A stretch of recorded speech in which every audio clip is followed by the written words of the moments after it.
O governo não faz um dever de casa. Você não vê esse governo anunciar corte de custo nenhum. Aliás, anunciou os das universidades, a da educação. Você não vê nada. Você vê o presidente brincando dia e noite. E agora com essa... Se eu perder, eu só perco a eleição para mim em 2026. Rogério Marinho, boa tarde. Estamos numa nau desgovernada? Aperta os cintos, o piloto sumiu faz tempo. Né? Ontem, esse anúncio do governo, por um lado, surpreendeu o mercado pelo valor que foi contingenciado ou bloqueado do orçamento, 31 bilhões. Mas olha, quem nos acompanha sabe que eu, desde a apresentação da peça orçamentária, eu dizia que o governo estava fazendo de conta. O governo apresenta, e é para aqueles que estão nos acompanhando, uma estimativa de receitas. E nessa estimativa de receitas, como contraparte, as despesas que serão utilizadas no ano subsequente. O governo apresentou 28 bilhões de reais de receita do CARF, que é o voto de qualidade. Isso aconteceu no ano anterior em 52 bi. Dos 52 bi que ele apresentou, 300 milhões foram efetivamente arrecadados. Dos 28 bi que ele apresentou como receita esse ano, ele já reviu agora em maio, acha que só vai chegar em torno de 500 milhões de reais. Então, 27 bilhões e meio de reais era fumaça dentro do orçamento. Aí você pega a questão do BPC e da Previdência. E tem um plano safra também, né? E o plano safra, o Vale Gás e o Pé de Meia, que são programas que estão sendo suportados por ações parafiscais, ou seja, a margem do orçamento, utilizando fundos que servem para superávit primário, né, e mascarando o déficit, porque continua aumentando a dívida pública. Não é por acaso que você tem hoje uma taxa de juros beirando 15%, para você nos entender, bota 5% de inflação a grosso modo, né, e 8,5% de juro real ao ano. Qual é o empresário brasileiro ou internacional ou em qualquer lugar do mundo que vai investir com essa taxa? Então, tudo que está acontecendo no Brasil é a custa de subsídio ou voo de galinha. Quando você aumenta o IOF da forma como eles aumentaram, porque o governo de fato quebrou o Brasil, alguns vão olhar para a gente e vão dizer, isso não tem nada a ver com a minha vida, porque eu não mando dinheiro para fora. Né? Isso vai onerar. Nem vou viajar para usar cartão de crédito. Vai onerar milionários, o povo tem que pagar. Não, as pessoas não entendem que qualquer insumo ou serviço que venha de fora do Brasil para cá vai ser onerado com esse aumento de 300% a 400% do IOF. Então quem tem uma assinatura de Netflix vai pagar mais. Quem tem um carro financiado, quem compra um pão, porque é o trigo, Fernando, o smartphone, qualquer produto, o empresário que quer pedir qualquer produto, o cara que compra o smartphone, o camelô, o xing-ling, isso é inflação na veia. Como é a questão populista desse governo que está desesperado porque está perdendo conexão com a sociedade com essa questão da luz. Vamos baixar a conta de luz, vamos. A custa de quê? Manda a classe média pagar mais e manda a indústria pagar mais. Ora, a indústria vai pagar mais, vai repassar o preço do produto. E um paralelo, você tem hoje Itaipu, é bom lembrar, as pessoas parece que não se aperceberam, uma obra que começa nos anos 70 dos governos militares, foi contratado com 10 estados da federação o pagamento da amortização desse investimento, que terminou em 23, fevereiro, março de 23. A partir daí, o dinheiro que era usado para amortizar o investimento sobrou.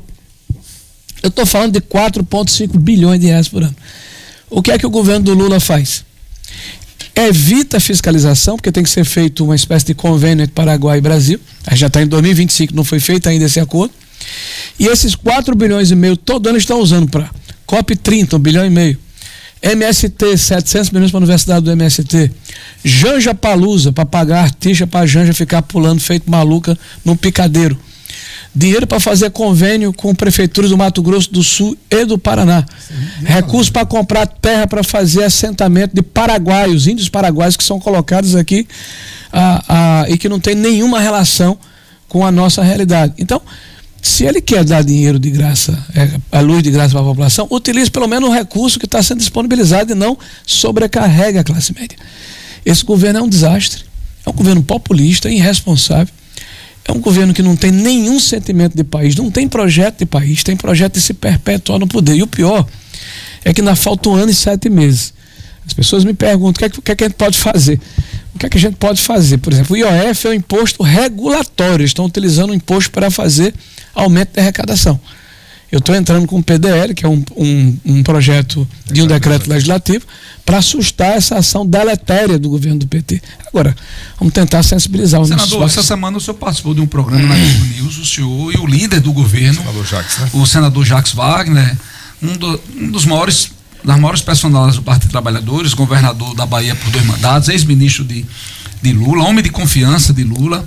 E em alguns momentos o senador Jacques Wagner ficou inclusive constrangido, não é? Em que pé está essa questão do INSS no Congresso? Qual o sentimento do parlamento? O que é que o senhor tem a ver, ou podia ter feito e não fez, ou fez enquanto secretário da Previdência, porque parte da esquerda hoje transfere essa responsabilidade, dizendo que o senhor foi o grande responsável por essa situação. Não, a gente pergunta logo porque o senhor tem a oportunidade agora de falar e a gente de saber. E qual é o sentimento hoje no parlamento desse escândalo do roubo aos nossos velhinhos? Primeiro, o sentimento é de indignação, né? Você roubar poucos recursos de um velho indefeso, de uma pessoa que não tem estudo suficiente para entender o que está acontecendo com ele, que foi induzido à fraude, isso é absolutamente odiento. Isso nos enoja a todos, e o sentimento é de indignação. Agora, primeiro é importante colocar que há 30 anos acontece isso. E eu disse com todas as letras. Quando houve a Constituição de 1988, quem tem mais idade deve se lembrar, existiu o Fundo Rural. E as pessoas do campo, ao se aposentar, que não são contribuintes da Previdência, é muito mais uma questão de assistência, recebiam ali 1/4 do salário mínimo. Em 91, começa a se pagar um salário mínimo ao trabalhador rural, um salário mínimo. Em 94 é feito um ACT, que é um ajuste, um acerto técnico, com a CONTAG, ligada à CUT e ao PT. E os sindicatos rurais passaram a ter uma condição cartorária. Para você se aposentar, mulher 55 anos, homem com 60 anos, você chegava na sede do sindicato rural, preenchia um formulário, assinava com o dedão, porque as pessoas normalmente não sabiam ler, ou com a questão discursiva, pagavam uma taxa e se aposentavam. Só que esse formulário significava que esse cidadão estava passando a contribuir para a CONTAG. Então tem muita gente que há 30 anos contribui, 20 anos contribui sem saber, porque nunca viu o seu contra-cheque. Quando foi em 2019, nós entramos no governo combatendo essa fraude. Retiramos essa condição da CONTAG e passamos a fazer matérias locais e autodeclaração. Então foi o primeiro cacete que a CONTAG levou. E o segundo, dissemos, olha, vamos pegar todo esse cadastro e vamos revisitar o cadastro. E aí houve um grande trabalho dentro do Congresso Nacional para se evitar a revalidação. Mesmo assim, nós economizamos mais de 10 bilhões de reais em 1 ano e meio. E essas contribuições caíram em 19, 20 e 21. Nesse meio tempo, quem tem um parente aposentado sabe, quando você se aposenta, no dia seguinte você recebe 20 ligações, 15 ligações de pequenos bancos ou bancos grandes oferecendo um consignado, que é um empréstimo, um seguro, uma contribuição associativa. O que é que a gente fez? A gente bloqueou as aposentadorias em 2020. As aposentadorias nasciam bloqueadas para evitar que eles fossem roubados, e você só podia desbloquear se fosse você o cidadão no meu INSS, que é um aplicativo. O que é que acontece em 23? Todos esses mecanismos foram postos por terra. A administração do PT tirou o bloqueio. A administração do PT permitiu que se colocasse em bloco esses associados. A administração do PT aumentou em 1.700.000 reclamações por ano, contra 40 mil. Passou 2 anos e meio, meteu o pé na jaca e no pé no acelerador e aumentou o roubo numa escala industrial. E hoje diz, não, porque essas entidades, algumas delas foram certificadas na época que o presidente Bolsonaro era presidente em 22. Ora, imagine que você, construa um carro e venda. Depois você usa o carro para um roubo. O problema é de quem construiu ou de quem roubou? Tá? Então eles estão alegando uma coisa completamente inverossímil. Tipo, Bolsonaro montou uma estrutura para roubar para o irmão de Lula e para os sindicatos. Entra na cabeça de quem? Tá? A CGU, a AGU, o próprio INSS, o Tribunal de Contas alertaram o governo. E o governo não fez nada. Nada. Só parou esse roubo quando a Justiça determinou o afastamento do presidente do INSS, do procurador-geral do INSS, do diretor de benefícios do INSS. Aí foi quando acordou quem estava dormindo em berço esplêndido. O senhor acompanhou que colocaram agora à frente do INSS um sincericídio? Ele deu uma declaração ontem, dizendo exatamente o que o senhor acabou de dizer aqui. Quem entrou no INSS, Bruno, foi o corregedor-geral do governo de Bolsonaro, a diretora de benefícios do governo de Bolsonaro e o procurador do governo de Bolsonaro. Agora botaram as pessoas sérias que tinham tirado. Ele disse ontem à imprensa que todos os gatilhos de segurança tinham sido derrubados. Eles chegaram a fazer, sabe o quê? Assinatura por site virtual, pô.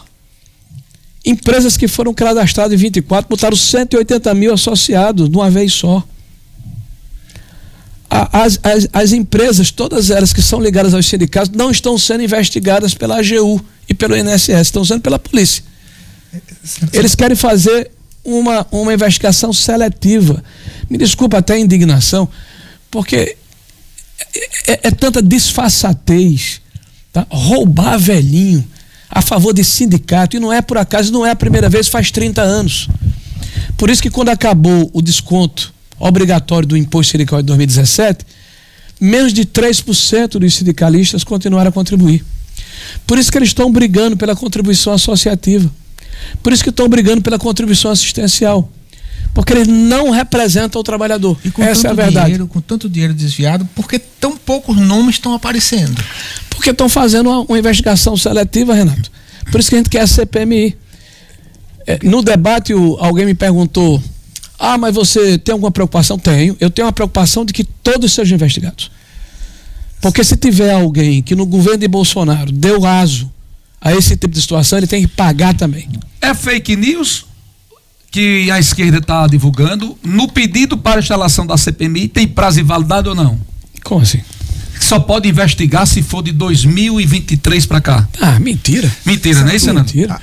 O texto fala fraude no INSS sem temporalidade. A assinatura do senador Contarato, semana passada, ela tem uma simbologia muito forte. Afinal de contas, ele é um senador do Partido dos Trabalhadores.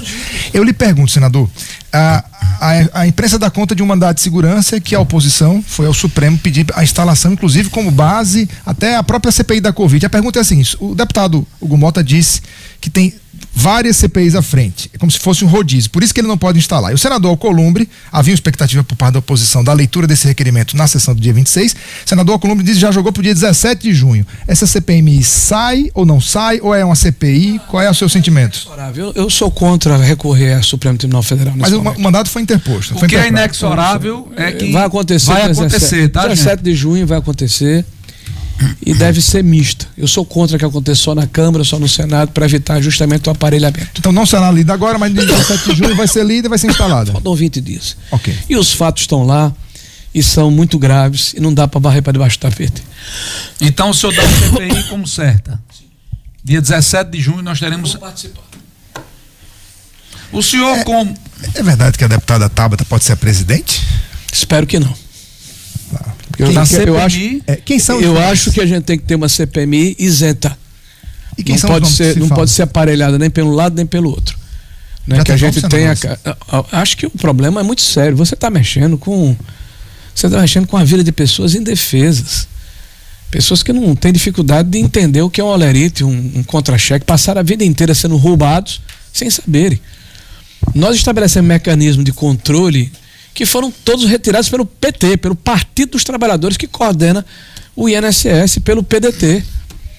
Foi uma quadrilha que se apossou desse processo e tem que ser passada limpo. O senhor ganhou um destaque impressionante, é líder da oposição no Senado, é secretário-geral do Partido Liberal, hoje o maior partido do Brasil, não é?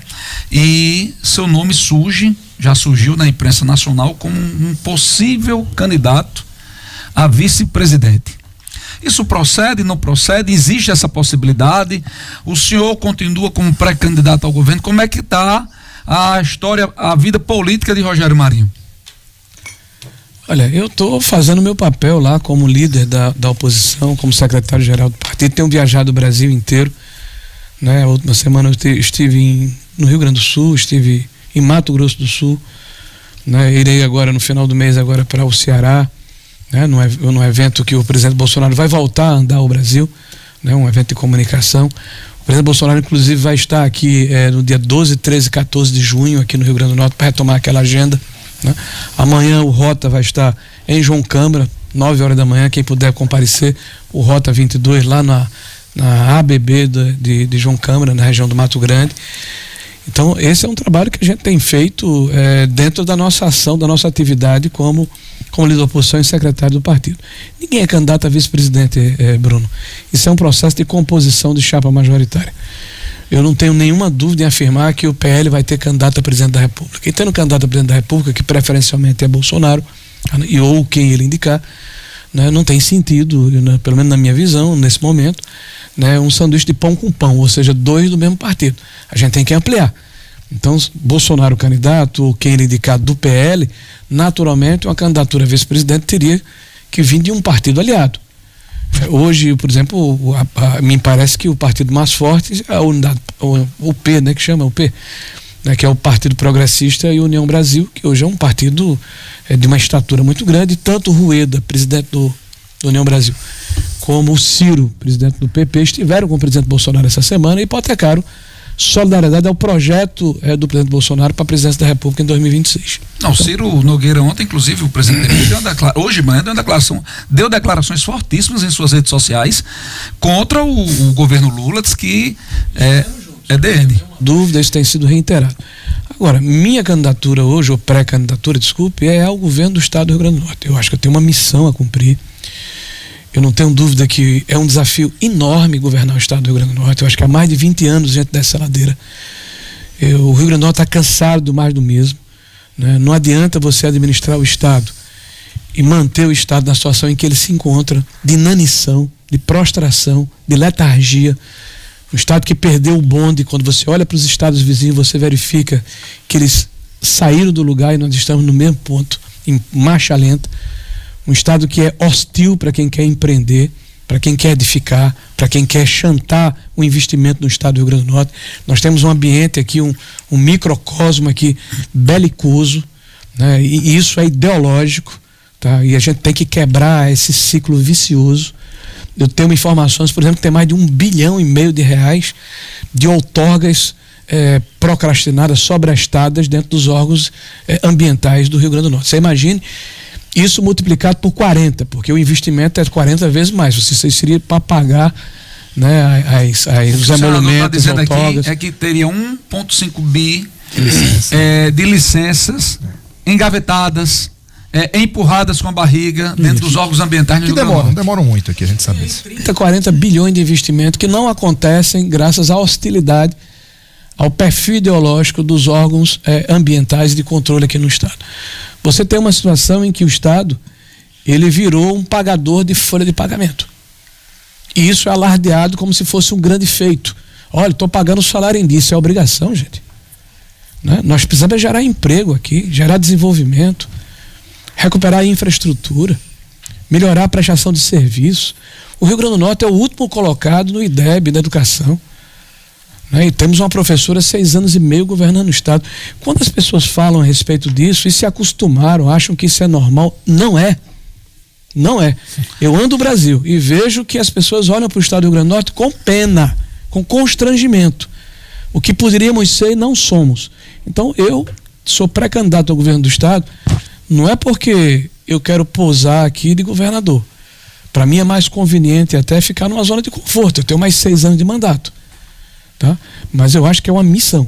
E essa missão eu estou disposto a encarar. Senador, nós temos hoje o senador Stilson Valentim disse aqui segunda-feira na 96 FM que hoje não é só seu parceiro político, mas confia muito no senhor e que estará junto do seu projeto político em 2026.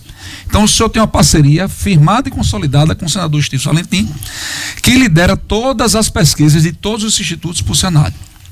Mas vamos pegar a pesquisa Consulte como foco, que é estadual e foi publicada ontem na Tribuna Norte.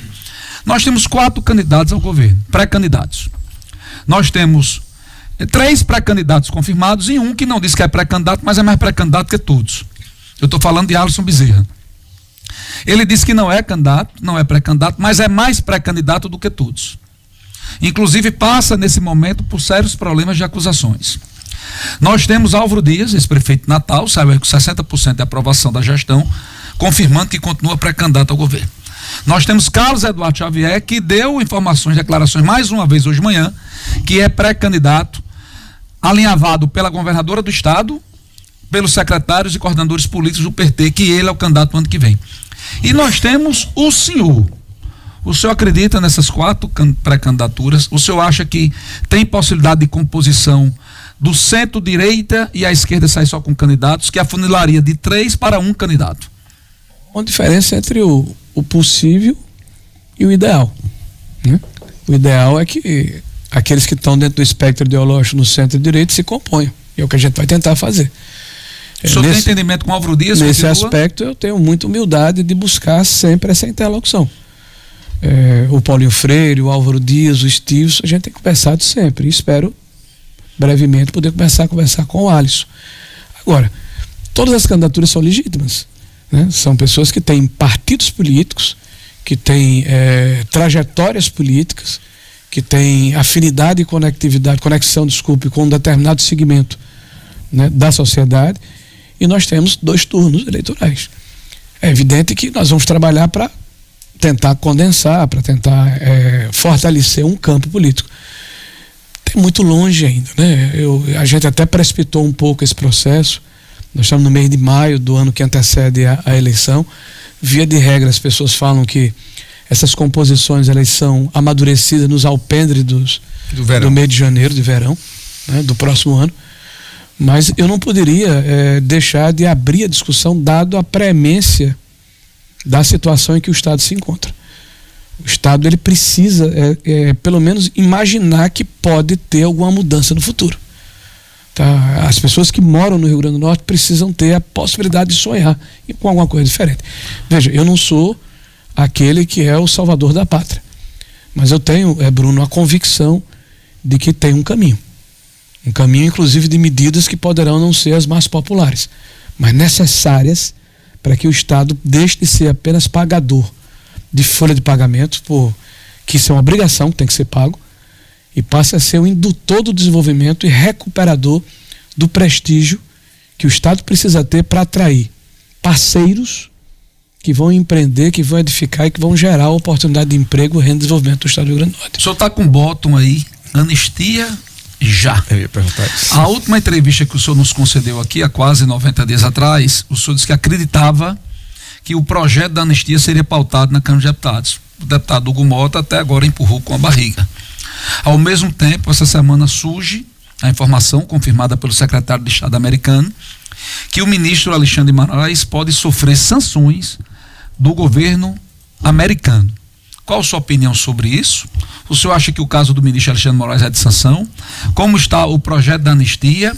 E como o senhor tem visto aí o inquérito do golpe, que essa semana a gente teve a participação das testemunhas de acusação e de defesa? Olha, eu tenho dito desde o início que esse processo é absolutamente viciado, né? É um processo onde há uma ação inquisitorial de um juiz que se coloca como vítima do caso, que tem atropelado todos os procedimentos, que não tem permitido paridade de armas à defesa. Veja que 75 gigas e 170 mil mensagens do celular do Cid foram disponibilizadas na quinta-feira passada, para que a defesa pudesse entender o que tinha se passado nesse processo. Não obstante, há quase 3 semanas o site UOL já tinha esse material. Essa transcrição. Então, é claro que há vazamento seletivo, é evidente que há vazamento seletivo. 5 pessoas participaram de uma reunião do pretenso golpe, e o delator é Cid, que não participou. O ministro da Defesa, o homem da Marinha, o homem do Exército, o homem da Aeronáutica e Bolsonaro. 4 diz uma coisa, o outro diz outra. Só o da Aeronáutica fala que houve algum problema. a imprensa e o Ministério Público e o próprio Alexandre de Moraes desconhecem os 4 aqui e confia nesse aqui. E de acordo com a delação de alguém que não participou da reunião. Então, isso é uma patomina, é uma brincadeira. Tudo que está sendo feito, na verdade, é para tirar do jogo a maior liderança popular da direita brasileira, que é Bolsonaro. A pesquisa do Consulta que foi publicada mostra que Bolsonaro vence hoje Lula aqui, por pouco mais vence. Perdeu por 30 pontos percentuais. Isso acontece no Brasil inteiro. Brasil inteiro. Bolsonaro, quando se confronta com Lula, sendo acusado todo dia pela Rede Globo e pelas emissoras da grande imprensa, hoje ele está mais forte do que era anteriormente, porque há um sentimento de frustração da população com as mentiras que foram ditas por Lula durante a eleição, a frustração da população, e também esse sentimento de injustiça, de que não há justiça. O STF não está praticando justiça, está praticando justiciamento. Tá? Então eu acredito de verdade, Bruno, que nós vamos ter uma solução política que vai passar pelo parlamento brasileiro. Quanto a essa questão do Alexandre de Moraes, é um problema que diz respeito às empresas americanas e aos cidadãos americanos que foram tratados de uma forma indigna por Alexandre de Moraes. Então, utilizar-se, por exemplo, de um instrumento que não está na nossa legislação para capturar recursos da Starlink para penalizar a Rede X. Desconstituição de personalidade jurídica. Isso é um estupro legal que Alexandre de Moraes fez contra uma empresa estrangeira. Caçar essas pessoas e tirá-las de redes sociais, cidadãos americanos. Né? Tirar do ar a Rede X. Então o problema é dele com os Estados Unidos da América. Tá? Eu acho que não tem nada a ver com a nossa política local. Aqui e a defesa que o governo fez, aqui o PT fez. O senhor acompanhou isso? Aqui nós vamos discutir os problemas do Brasil. E nós estamos precisando urgentemente acabar com essa hipertrofia que existe de um poder sobre o outro.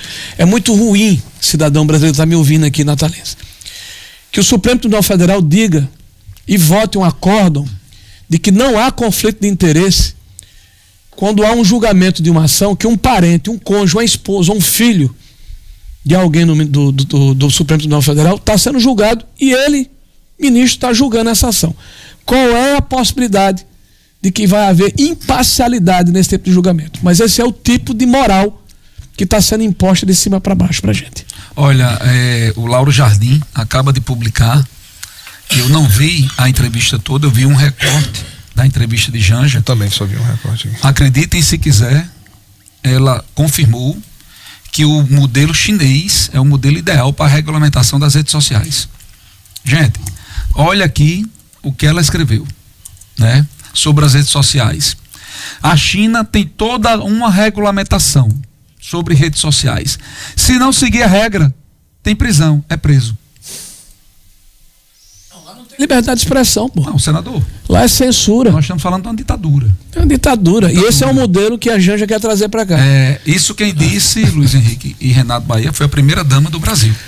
Ela quer que a gente adote no Brasil o mesmo modelo de regulação que existe na China e que se você não seguir, você é preso imediatamente. Sabe qual é o problema? Você é pego na sua casa, levado para a prisão, sem sequer familiares de seu saber, sem sequer você ter direito a um advogado ou saber o que você fez. O problema nosso é o seguinte: o PT perdeu a batalha das redes, porque a narrativa que vem de cima para baixo foi desmoralizada pelos fatos. Por exemplo, Lula vai a um debate e diz, não vai ter sigilo, aí bota sigilo de 100 anos em tudo.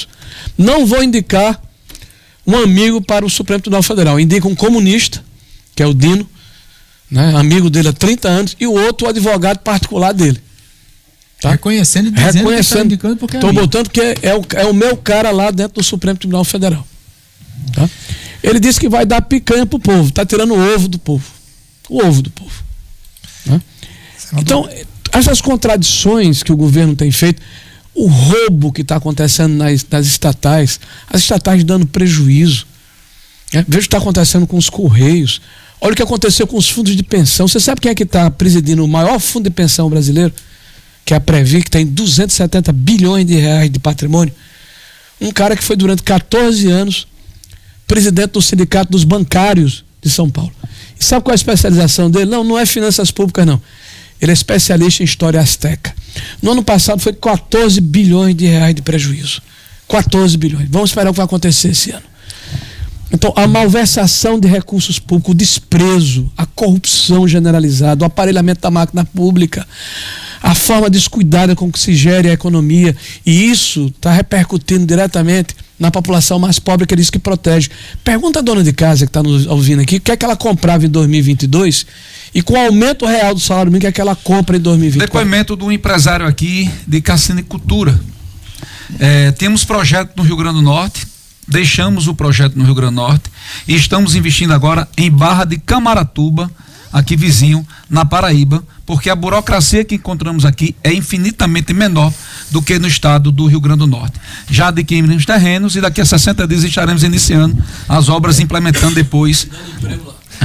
Tem tempo ainda, só uma última pergunta, senador. Rapidamente, o governador de São Paulo, que é um correligionário do senhor, ele, numa palestra para o CIT agora em Nova York, olha o que ele diz quando perguntado sobre o cenário nacional.